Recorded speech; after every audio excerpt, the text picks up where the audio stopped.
سلسلے توڑ گیا وہ سبھی جاتے جاتے، سلسلے توڑ گیا وہ سبھی جاتے جاتے، ورنہ اتنے تو مراسم تھے کہ آتے جاتے، شکوائے ظلمت شب سے تو کہیں بہتر تھا، اپنے حصے کی کوئی شمع جلاتے جاتے۔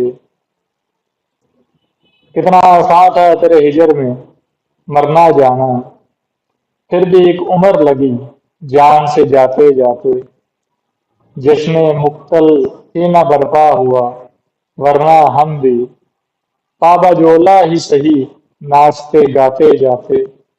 اس کی وہ جانے اسے پاس وفا تھا کہ نہ تھا، تم فراز اپنی طرف سے تو نبھاتے جاتے۔ اردو کی 10ویں کتاب، first year, syllabus federal board, غزل احمد فراز، غزل نمبر 4۔ سلسلے توڑ گیا وہ سبھی جاتے جاتے، ورنہ اتنے تو مراسم تھے کہ آتے جاتے۔ سلسلہ رابطہ، تعلق، واسطہ، معاملہ، یہ سارے سلسلے کے معنی ہیں۔ مراسم میل جول، تعلقات یا رسمیں، رسومات وغیرہ۔ فراز نے اپنی شاعری میں غم دوراں اور غم جانا کا ایک حسین امتزاج پیش کیا ہے۔ ان کی غزل کا یہ شعر بڑی ہی گہرائی اور احساسات سے لبریز ہے۔ اس میں شاعر نے زندگی کے ایک اہم واقعے کو اتنے خوبصورت الفاظ میں بیان کیا ہے کہ پڑھنے والا اس سے خود کو جدا محسوس کر ہی نہیں سکتا۔ یہ شعر محبت اور جدائی کے لمحات کے اثرات کو بیان کرتا ہے۔ شاعر اس شعر میں پرانے اور دیرینہ مراسم کو یاد کر کے دکھ کا اظہار کر رہا ہے۔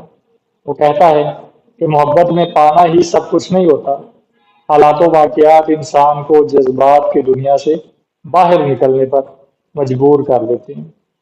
فراز کا محبوب جب ظالم سماج کی رکاوٹوں کی وجہ سے جدا ہو گیا تو وہ اس سے بالکل ہی لا تعلق ہو گیا۔ فراز کہتے ہیں کہ ٹھیک ہے، ظالم سماج ہماری محبت کی راہ میں حائل تھا جس کی وجہ سے ہم ایک نہ ہو سکے، لیکن اس کا یہ مطلب تو ہرگز نہیں کہ ہم ایک دوسرے سے بالکل ہی اجنبی ہو جائیں۔ اور دوسرا مصرع شاعر کے غم کی شدت کو بڑھا رہا ہے کہ ہمارے تو محبت کے علاوہ بھی ایسے تعلقات اور میل جول تھے کہ کم از کم آنا جانا تو برقرار رہ سکتا تھا۔ مطلب یہ ہے کہ محبت چلو تم نے چھوڑ دی، وہ چھوڑ دی، بھاڑ میں جائے گولی مار، چھوڑ دیا تو چھوڑ دیا، لیکن کم از کم ایک دوسرے کے ساتھ ملنا جلنا تو بندہ رکھے، ایک دوسرے کے ساتھ میل جول رکھے، آنا جانا لگا رہے تاکہ تعلق تو قائم رہے۔ محبت قائم نہیں رہتی تو نہ رہے، تعلق تو قائم رہنا چاہیے۔ تو لیکن محبوب نے یہ بھی گوارا نہیں کیا کہ میل جول کو برقرار رکھے۔ تو شاعر یہ کہتا ہے کہ تم نے تو قطع تعلقی کی انتہا کر دی اور کبھی مڑ کر بھی ہمارا حال نہیں پوچھا۔ شاعر کا عشق ہجر و فراق کی گہرائیوں اور شدتوں سے آشنا نظر آتا ہے۔ اسی کیفیت کو شاعر نے ایک اور جگہ بیان کیا ہے کہ وہ شعر ہے کہ ہوا ہے تجھ سے بچھڑنے کے بعد یہ معلوم، ہوا ہے تجھ سے بچھڑنے کے بعد یہ معلوم کہ تو نہیں تھا تیرے ساتھ ایک دنیا تھی۔ تو مختصر یہ کہ شعر رشتوں کی نزاکت اور جدائی کی تکلیف کے گہرے اثرات کو بیان کر رہا ہے۔ اور ایک شعر ہے اسی حوالے سے کہ دشمنی لاکھ سہی ختم نہ کیجیے رشتہ، دشمنی لاکھ سہی ختم نہ کیجیے رشتہ، دل ملے یا نہ ملے ہاتھ ملاتے رہے۔ یہ دوسرا شعر ہے، شکوائے ظلمت شب سے تو کہیں بہتر تھا، اپنے حصے کی کوئی شمع جلاتے جاتے۔ مشکل الفاظ، شکوہ، شکایت، گلہ، ظلمت، تاریکی، سیاہی، اندھیرا، شب، رات۔ شعر زندگی کی تلخ سچائی کی طرف اشارہ کرتا ہے۔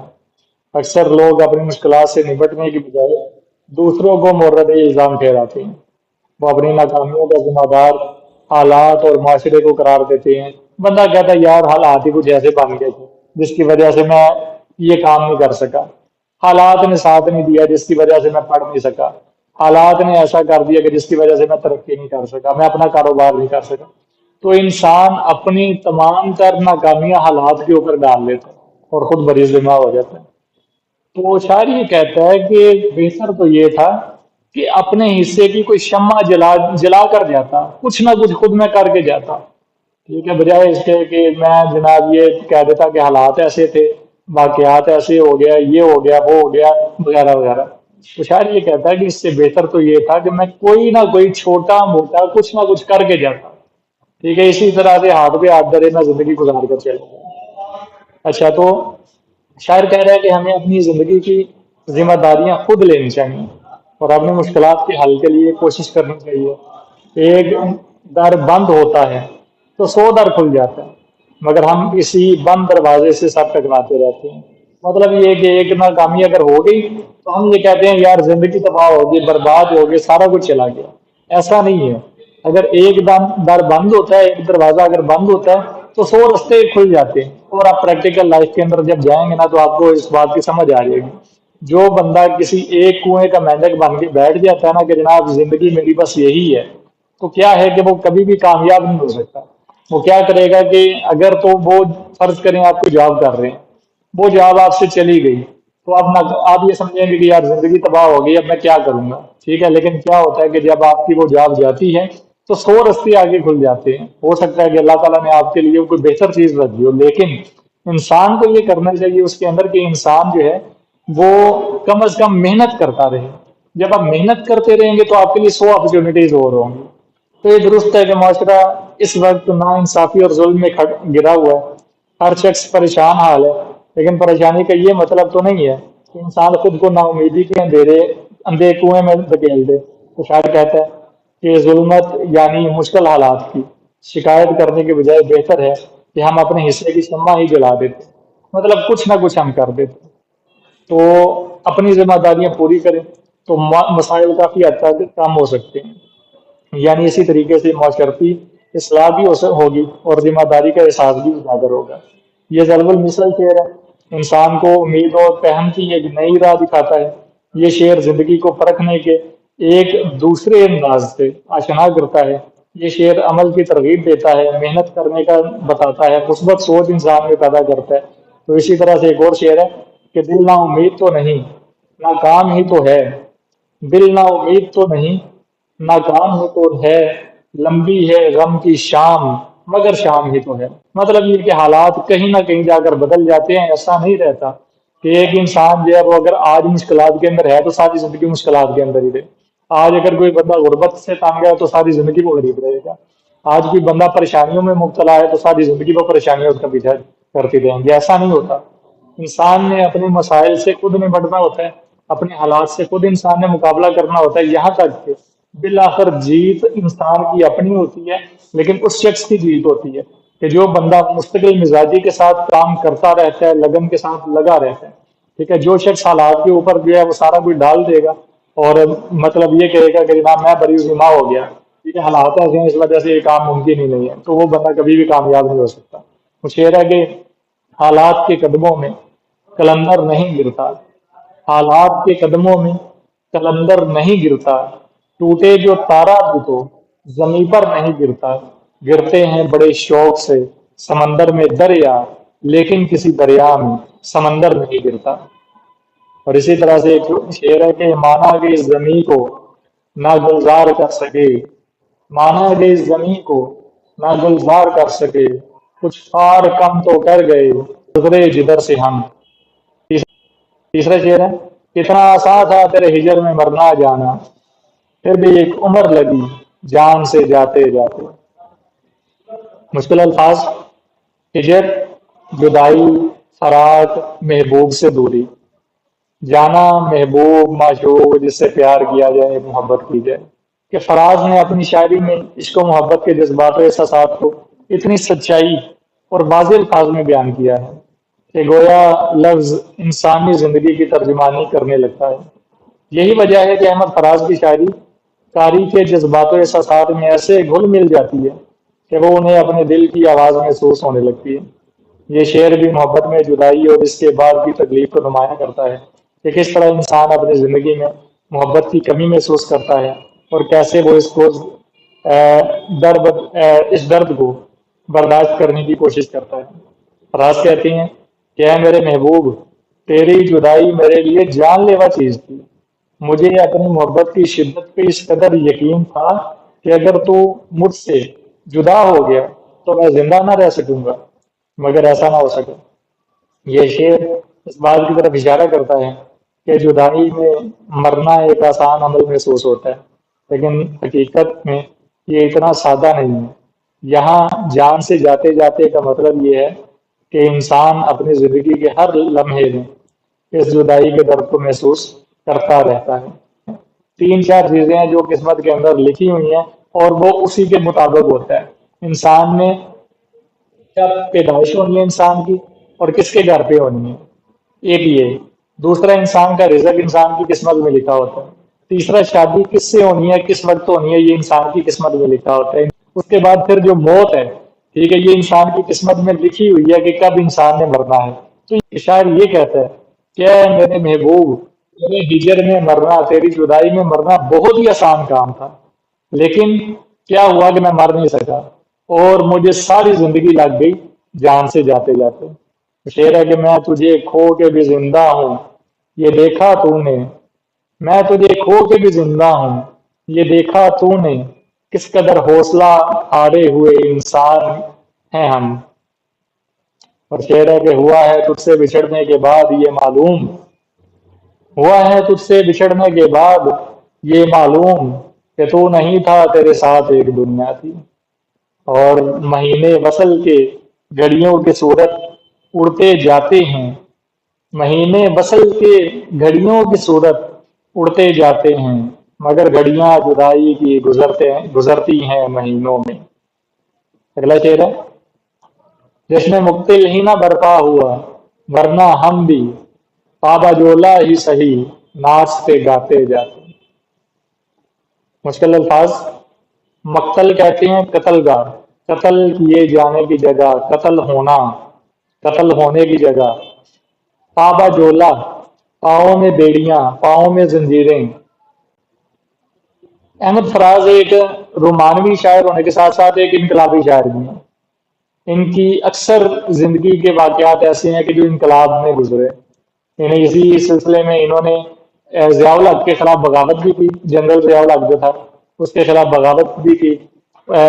اس کے کہنے پر، ضیاء الحق کے کہنے پر اسے پھر حراست میں بھی لے لیا گیا، جیل میں بھی یہ رہا، پھر اسے جلا وطنی کی صحبتیں بھی کاٹنا پڑی، اسے جو ہے وہ وطن سے نکال دیا گیا۔ یہ مطلب بیرون ملک زندگی کا کافی حصہ اس نے گزارا۔